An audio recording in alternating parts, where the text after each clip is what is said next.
इस वीडियो में हम लोग डिस्कस करेंगे एस्टिमेशन एंड कॉस्टिंग का जो प्रीवियस ईयर का क्वेश्चन है उसको। ठीक है, तो ये जो है क्वेश्चन पेपर 2019 इवेंट सेम का है, इलेक्ट्रिकल ब्रांच फोर्थ सेम के लिए। ठीक है, तो इसको स्टार्ट करते हैं। फर्स्ट क्वेश्चन है कि DC motor works on the principle of, कि जो डीसी मोटर्स होते हैं वो कौन से प्रिंसिपल पे वर्क करते हैं। ठीक है, तो ये जो है फ्लेमिंग्स लेफ्ट हैंड रूल पे वर्क करता है। सो ऑप्शन सी जो होता है इसमें करेक्ट होगा, फ्लेमिंग्स लेफ्ट हैंड रूल। ठीक है, अगर डीसी मोटर की जगह अगर डीसी जनरेटर पूछे, अगर डीसी जनरेटर पूछे तो डीसी जनरेटर जो होता है फ्लेमिंग राइट हैंड रूल पे वर्क करता है। लेकिन यहाँ पे हमारा जो क्वेश्चन है इसमें डीसी मोटर पूछ रहा है, तो इसलिए इसमें ऑप्शन सी जो होता है राइट होगा, फ्लेमिंग लेफ्ट हैंड रूल। इसको भी आप लोग याद रखिएगा, बिकॉज हो सकता है कि नेक्स्ट जो पेपर है अभी जो आने वाला है पेपर सेमेस्टर्स का, उसमें पूछा जा सकता है ये। ठीक है, तो इसलिए मैंने इसको बता दिया है। नेक्स्ट क्वेश्चन है कि lightning arresters is connected between line and earth under protection at substation, कि जो लाइटनिंग अरेस्टर्स होते हैं ये कनेक्टेड होते हैं किसमें, तो लाइन और अर्थ में, लाइन और अर्थ के बीच में। तो ये प्रोटेक्ट करने के लिए सब स्टेशन को होती है। ये पूछ रहा है कि जैसे कि किसमें कनेक्टेड रहता है, सीरीज में जो होता है कनेक्टेड रहता है या पैरेलल में कनेक्टेड रहता है। जैसे कोई भी इक्विपमेंट्स को अगर मुझे प्रोटेक्ट करना है तो जैसे देखिए कोई भी अगर इक्विपमेंट है अगर मुझे उसे प्रोटेक्ट करना है तो उसके हमेशा पैरेलल में जो होता है ये कनेक्टेड रहता है, जो आपका लाइटनिंग अरेस्टर होता है। सो ऑप्शन ई जो होता है इसमें राइट होगा। ठीक है,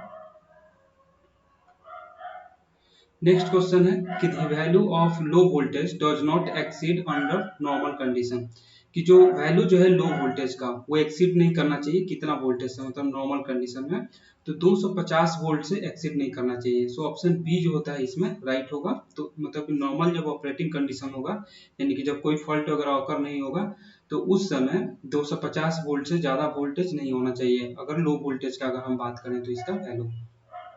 ठीक है, नेक्स्ट क्वेश्चन है कि the symbol of exhaust fan, ये जो क्वेश्चन है ये 2020 में भी पूछा हुआ है। ठीक है, अभी नेक्स्ट जो मैं वीडियो बनाने वाला हूँ वो 2020 का ही है, तो उसमें ये क्वेश्चन सेम टू सेम पूछा हुआ है। उसमें उसने एग्जॉस्ट फैन ऐसे ही दिया हुआ है और सिंबल दिया हुआ है। ये 2019 का अभी मैं डिस्कस कर रहा हूँ, तो इसमें भी ये क्वेश्चन रिपीट हुआ है। ठीक है, तो देखो सिंबल जो होता है एग्जॉस्ट फैन का वो ऐसा होता है, ऐसे जो फैन होते हैं ऐसा होता है, एग्जॉस्ट फैन का ऐसे एक सर्कल में इसको इंटर कर देते हैं, ऐसे सर्कल घेर देते हैं चारों बगल, तो ये हमारा हो जाता है एग्जॉस्ट फैन। ठीक है, तो इसमें ऑप्शन बी जो होता है राइट होगा। ओनली अगर केवल फैन पूछे, केवल फैन पूछे तो इसका सिंबल जो होता है ऐसा होता है, जो ऑप्शन ए है वो ये फैन के लिए। लेकिन अगर एग्जॉस्ट फैन पूछे तो ऐसे एक सर्कल जो है चारों बगल घेर देना है इसको फैन में, तो ये ऑप्शन बी जो होता है इसमें राइट होगा। नेक्स्ट क्वेश्चन है फिफ्थ कि दी सिंबल रिप्रेजेंट्स फॉर, कि ये जो सिंबल है ऐसा करके ये क्या रिप्रेजेंट कर रहा है, तो ये जो है आपका एरियल को रिप्रेजेंट करता है। सो ऑप्शन ए जो होता है इसमें राइट होगा। नेक्स्ट क्वेश्चन है कि the resistance of wire varies inversely as, कि जो रेजिस्टेंस होता है वायर का वो इनवर्सली वेरी करता है, इनवर्सली किसके, तो चूंकि हम जानते हैं कि जो रेजिस्टेंस होता है ये होता है रो एल बाई ए, जहाँ पे रो जो होता है ये रेजिस्टिविटी होता है। ठीक है, ये रेजिस्टिविटी होता है और एल जो होता है ये लेंथ होता है वायर का, और ए जो होता है ये एरिया ऑफ क्रॉस सेक्शन होता है। ठीक है, तो इस इक्वेशन से हम देख सकते हैं कि जो रेजिस्टेंस है ये जो है इन्वर्सली प्रोपोर्शनल है किसके, तो एरिया ऑफ क्रॉस सेक्शन के इन्वर्सली प्रोपोर्शनल होता है। अगर डायरेक्टली पूछे तो लेंथ के डायरेक्टली प्रोपोर्शनल होता है और रेजिस्टिविटी के, लेकिन रेजिस्टेंस जो है एरिया ऑफ क्रॉस सेक्शन के इन्वर्सली प्रोपोर्शनल होता है, तो यहाँ पे इन्वर्सली प्रोपोर्शनल पूछ रहा है। ठीक है, तो ये जो है हमारा आंसर यहाँ पे सी होगा। सो ऑप्शन सी जो होता है इसमें राइट होगा, area of cross section. Next question है कि जो हाईली स्किल्ड लेबर जो होता है रिक्वायर्ड होता है, तो कौन सा वायरिंग जब हम करते हैं तो उसमें हाईली स्किल्ड लेबर का जरूरत पड़ता है। तो ये जो है जो हमारा कंड्यूट और कैसिंग एंड कैपिंग वायरिंग होते हैं, ये दोनों के केस में जो है हाईली स्किल्ड लेबर का जरूरत पड़ता है। तो ऑप्शन डी जो होता है इसमें राइट होगा, both conduit and casing capping wiring. ठीक है, नेक्स्ट क्वेश्चन है कि PVC conduits can be buried in, कि जो पीवीसी कंड्यूट्स जो होते हैं इसको ब्यूरिड किया जाता है किसमें, तो इसको जो है पीवीसी जो होता है पॉलीविनाइल क्लोराइड इसे बोला जाता है। तो इसके जो कंड्यूट्स होते हैं उसको हम ब्यूरिड करते हैं, प्लास्टर के भी ब्यूरिड करते हैं, प्लास्टर में भी, लाइम में भी और कंक्रीट में भी, तीनों में। सो ऑप्शन डी जो होता है इसमें राइट होगा, एनी ऑफ दिस। ठीक है, किसी में भी हम इसको ब्यूरिड कर सकते हैं जो पीवीसी कंड्यूट्स होते हैं। नेक्स्ट क्वेश्चन है कि the rating of fuse wire is always expressed in, कि जो रेटिंग जो होता है फ्यूज वायर का उसमें किसमें जो होता है इसको एक्सप्रेस्ड किया जाता है, तो ये हमेशा जो है एम्पियर में इसे एक्सप्रेस्ड किया जाता है। ठीक है, तो ऑप्शन बी जो होता है इसमें राइट होगा, एम्पियर।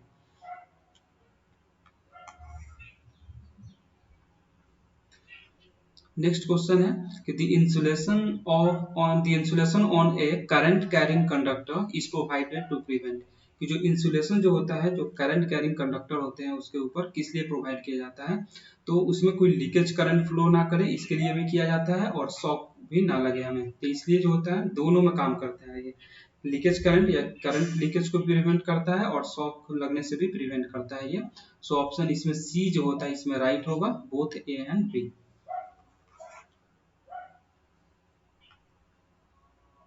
नेक्स्ट क्वेश्चन है कि the resistance of earth should be, कि जो रेजिस्टेंस जो होता है अर्थ का कितना होना चाहिए, तो ये हमेशा मिनिमम पॉसिबल होना चाहिए, जितना कम हो उतना अच्छा रहता है। ठीक है, इसका रेंज जो होता है नॉर्मली 1 ओम टू 5 ओम तक रहता है, जैसे कोई कोई बुक में ये भी दिया है 0.5 ओम टू 5 ओम तक रहता है। ठीक है, अर्थ रेजिस्टेंस जो होता है क्यों कम होना चाहिए, बिकॉज जितना ज़्यादा कम होगा उतना ज़्यादा करंट जो होता है इसे फ्लो करेगा और सीधे जो है ग्राउंड में चला जाएगा, तो इसलिए जो है अर्थ जो होता है अर्थ का रेजिस्टेंस जितना मिनिमम हो सके उतना रखते हैं, इसी के रेंज में रखते हैं ये दोनों। ठीक है, नेक्स्ट क्वेश्चन है कि which of the following is list preferred for earthing, कि अर्थिंग के लिए कौन सा ये जो है ऑप्शन में जो दिया हुआ है इसमें लिस्ट प्रीफर्ड है, तो इसमें जो है हमारा ड्राई एंड रॉकी जो होता है ये हमारा लिस्ट प्रीफर्ड होता है। ठीक है, सो ऑप्शन बी जो होता है इसमें राइट होगा। नेक्स्ट क्वेश्चन है कि the earthing electrode should be placed within a distance of dash metre from the building, कि जो हमारा अर्थिंग इलेक्ट्रोड जो होता है उसको प्लेस करना चाहिए कितने डिस्टेंस पे, जो हमारा बिल्डिंग है कोई भी रेसिडेंशियल बिल्डिंग या इंडस्ट्रियल बिल्डिंग कोई भी है या कमर्शियल बिल्डिंग, तो कितना जो है अर्थ इलेक्ट्रोड जो हमारे होते हैं कितने दूरी पे उसको हम ये प्लेस करते हैं, तो ये जो है हमेशा 1.5 मीटर जो होता है उसे बिल्डिंग से दूरी पर हम करते हैं। सो ऑप्शन बी जो होता है ऑप्शन सी जो होता है इसमें राइट होगा, 1.5 मीटर। नेक्स्ट क्वेश्चन है कि the supply required for charging a lead acid battery is, कि जो सप्लाई जो होता है कौन सा सप्लाई हमें रिक्वायर्ड होता है चार्ज करने के लिए लीड एसिड बैटरी को, एसी डीसी या दोनों, एसी और डीसी, तो इसमें जो है हमेशा जो हम लीड एसिड बैटरी को डीसी जो सोर्स होता है सप्लाई जो होता है उससे हम चार्ज करते हैं। सो ऑप्शन बी जो होता है इसमें राइट होगा। ठीक है, डीसी से।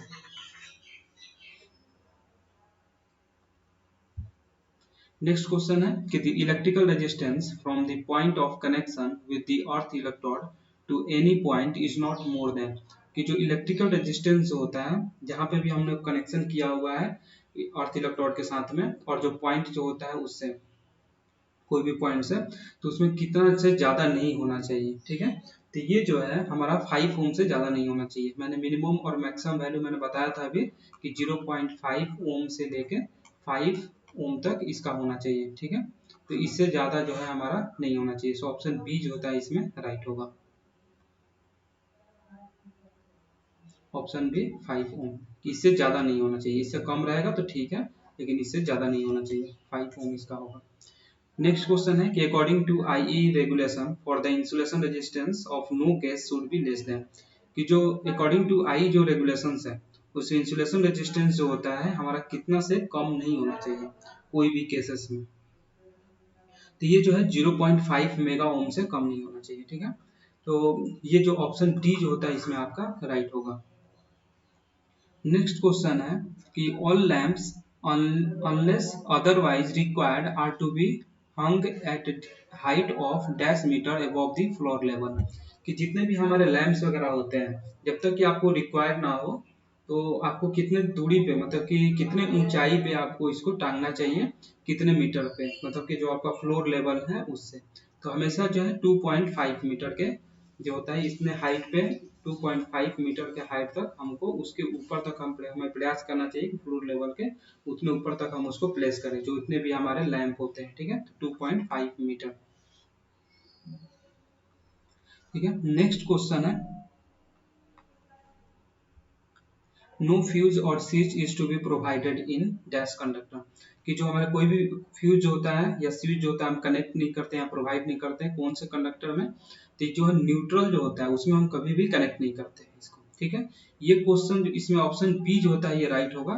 यही क्वेश्चन सेम टू सेम जो होता है पूछ सकता है कि जो हमारा फ्यूज जो होते हैं और स्विच जो होते हैं ये किसमें कनेक्टेड रहता है, फेज वायर में या न्यूट्रल में। तो हमेशा इसका आंसर जो होता है फेज में हम इसको कनेक्ट करते हैं, जो आपका फ्यूज और स्विच होता है। ठीक है, लेकिन यहाँ पे पूछ रहा है कि नो फ्यूज, यानी कि हम फ्यूज को कहाँ नहीं कनेक्ट करते हैं, फ्यूज और स्विच को, तो ये न्यूट्रल में नहीं कनेक्ट करते हैं। तो ऑप्शन बी इसमें राइट होगा। अभी प्रीवियस ईयर में एक बार ये पूछा हुआ क्वेश्चन था कि फ्यूज या स्विच को किस में कनेक्ट करना चाहिए, तो फेज में कनेक्ट करना चाहिए, न्यूट्रल में कभी नहीं करना चाहिए। ठीक है, क्योंकि यहाँ पे पूछ रहा है नहीं करने के लिए, तो इसलिए न्यूट्रल इसका आंसर होगा। सो ऑप्शन बी जो होता है इसमें राइट होगा। ठीक है, नेक्स्ट क्वेश्चन है कि when A motor is started it draw current, कि जब मोटर को हम स्टार्ट करते हैं तो ये ड्रॉ करता है करंट को, तो कितना करंट को ये लेता है, तो ये हमेशा जो है फुल लोड करंट से ज्यादा लेता है। ठीक है, more than full load current.